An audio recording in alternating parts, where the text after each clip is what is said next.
భార్యాభర్తలు పోట్లాడుకుని రోజంతా మాట్లాడుకోలేదు.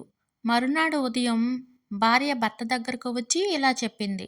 భార్య: ఏమండి, మనం ఇలా చిన్నపిల్లల్లా ప్రవర్తించడం బాగోలేదు. ఇకపై ఎప్పుడైనా గొడవ పడితే ఇద్దరం తలా కొంత తగ్గుదాం, సరేనా? భర్త: మంచి ఆలోచన. సరే, ఇంతకీ ఎలా చేద్దాం చెప్పు? భార్య: సింపుల్ అండి.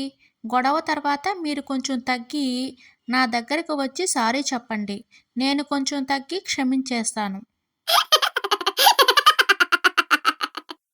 కాంతం: నెల రోజుల్లో స్లిమ్గా మారుస్తామంటే వెంటనే ఫీజు కట్టి చేరా.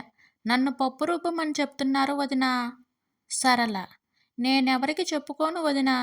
ఇంట్లో పని మనిషిని పెట్టుకుని ఇక్కడికి వచ్చి ఇంటి పనులు చేస్తున్నాను. కొత్తగా కాపురానికి వచ్చిన కోడలతో అత్త ఇలా అంటుంది. అత్త: ఇదిగో అమ్మాయి, అదిగో ఆ గదిలో ఉంది చూడు మా అత్తగారు. నేను కాపురానికి వచ్చిన కొత్తలో చాలా రూల్స్ పెట్టింది. నాకు తిక్కరేగి రోకలతో 2 కాళ్ళు విరగ్గొట్టి మంచాన పడుకోబెట్టా. అప్పట్నుంచి నా చూపు చేతుల్లోనే ఉంటుంది.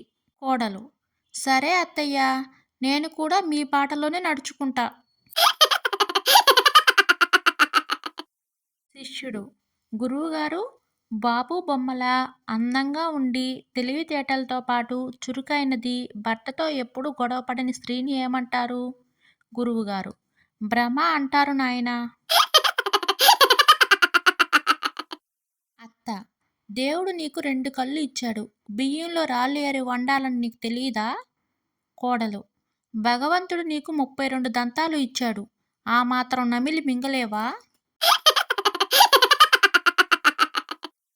కాంతం: చేపల కూర ఏంటి వాసన వస్తుంది? సరిగ్గా కడగలేదా?